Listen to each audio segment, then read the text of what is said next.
তোষামোদী, খোসামোদী, চাটুকারিতা আর সবকিছু শুধুমাত্র বিশিষ্ট লোকগুলি পাবে। আর যে কটা উপদেষ্টা সবকটা বিদেশি নাগরিক। দেশের প্রতি তাদের কোনো দায়বদ্ধতা আছে? খুনের মামলার আসামি, অপরাধী, তাদেরকে এনে বসিয়েছে। দেশটা ভবিষ্যৎ একেবারে ধ্বংস করে দিয়েছে। বাংলাদেশের ইতিহাসে সবসময় অন্যায়ের বিরুদ্ধে প্রতিবাদ করেছে ছাত্ররা, আন্দোলন সংগ্রাম করেছে ছাত্ররা। যে ঢাকা বিশ্ববিদ্যালয় অসাম্প্রদায়িক চেতনার বাংলাদেশ এবং ঢাকা বিশ্ববিদ্যালয় স্বাধীনতার সূতিকাগার, আজকে সেটা জঙ্গিদের দখলে, শিবিরের দখলে, যুদ্ধাপরাধীদের দখলে। কি দুর্ভাগ্য আমাদের! ইতিহাস বিকৃত করছে দেশটাকে, দেশের আদর্শ থেকে বিচ্যুত। এখান থেকে দেশের মানুষকে বাঁচাতে হবে। আজকে ঘরে ঘরে হাহাকার, মানুষের খাবার নেই, নিম্নবিত্ত। আমি নিম্নবিত্ত থেকে 5 কোটি মানুষকে মধ্যবিত্তে উন্নীত করেছিলাম। আজকে মধ্যবিত্ত থেকে সব নিম্নবিত্তে চলে গেছে। মানুষের জীবনকে ধ্বংস করা, অর্থনীতিকে ধ্বংস করা, বিচার বিভাগকে ধ্বংস করা, প্রশাসন ধ্বংস করা, হাইকোর্ট থেকে নিয়ে একেবারে সচিবালয়, সংসদ ভবন পর্যন্ত আগুন আগুন লাগানো, ধ্বংস করা, সেটা খুব ভালোভাবে পারি।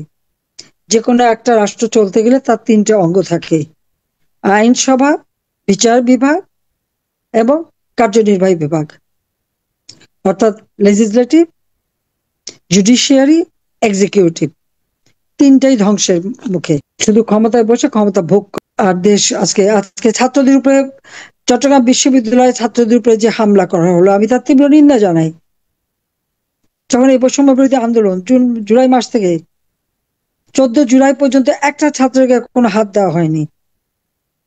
যখন যারা পুলিশকে হত্যা করে ঝুলানো, আওয়ামী লীগ নেতা হত্যা করা, অগ্নি সন্ত্রাস করা, আগুন দিয়ে পুড়িয়ে পুড়িয়ে মানুষ মারা যখন শুরু হয়েছে, পুলিশকে যখন মারা হয়েছে, পুলিশের তো তার সিআরপিসি তে নিয়ম আছে, আইনে আছে, যা তাকে কখন কি করতে হবে হুকুম দেওয়ার প্রয়োজন হয় না। তারপরে তো কয়েক হাজার পুলিশ মারা গেছে, অনেকে তো লাশও পাওয়া যায়নি, খোঁজও পাওয়া যাচ্ছে না।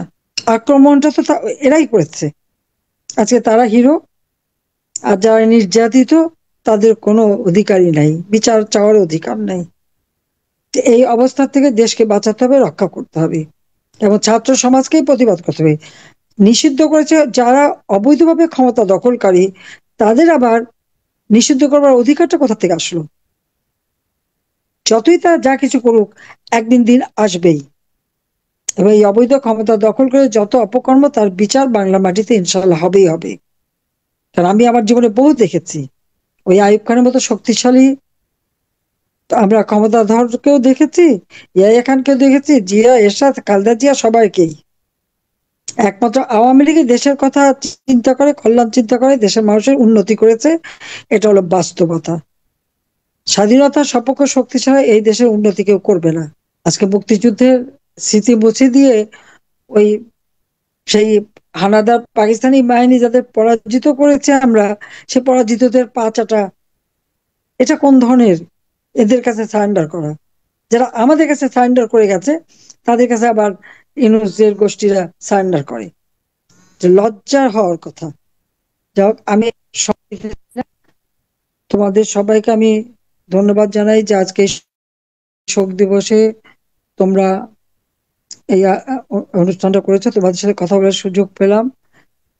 মনে জোর রাখবে, আত্মবিশ্বাস রাখবে। জীবনে আত্মবিশ্বাসটা সবথেকে বড় জিনিস। নীতি আদর্শ নিয়ে চলবে, এটা মনে রাখবে যে তোমার নীতি আদর্শ যদি ঠিক থাকে, লক্ষ্য যদি স্থির থাকে, যে কোনো রকম দুর্যোগ অতিক্রম করে তোমাদের অভিষ্ট লক্ষ্যে পৌঁছাতে পারবে। এবং বাংলাদেশ আজকে যে ধ্বংসের কিনারায় চলে গেছে, জঙ্গিদের দ্বারা আজকে বাংলাদেশ যে একেবারে অন্ধকার যুগে চলে গেছে, সেখান থেকে বাংলাদেশের জনগণকে মুক্ত করে আবার উন্নত জীবন তাদের নিশ্চিত করতে হবে। শান্তির জীবন আমরা নিশ্চিত করব এবং বাংলাদেশ সেই 2041 সালে যে স্মার্ট বাংলাদেশ গড়ে তোলার যে লক্ষ্য আমরা স্থির করেছি, ইনশাল্লাহ আমরা তা করতে পারবো। এবং সেদিন আসবে, আর সেদিন খুব বেশি দূরে না, কারণ ওদের পাপের খরা পূর্ণ হয়ে গেছে। এখন ইউনূস সাহেব ভাগার তালে আছে, কারণ সে দেখতেছে যে সে ব্যর্থ। ক্ষুদ্র ঋণ দিয়ে গরিবের রক্ত চুষে খাওয়া আর একটা রাষ্ট্র চালানোর মধ্যে অনেক তফাৎ। ভেবেছেন এটা খুব সহজ? এত সহজ না। সেটা তারা হাড়ে হাড়ে এখন টের পাচ্ছে। কাজে এদের হাত থেকে দেশকে রক্ষা করতে হবে। তোমরা আজকে এই শোক দিবসে যে আয়োজন করেছো সেজন্য ধন্যবাদ জানাই। তোমাদের ভাষায় বলতে চাই, শোক হোক শক্তির আধার, ছাত্র জনতার জাগরণে বিদায় হবে দখলদার। ইনশাল্লাহ বিদায় হবে। সবাইকে ধন্যবাদ। জয় বাংলা, জয় বঙ্গবন্ধু, বাংলাদেশ চিরজীবী হোক। তোমরা সবাই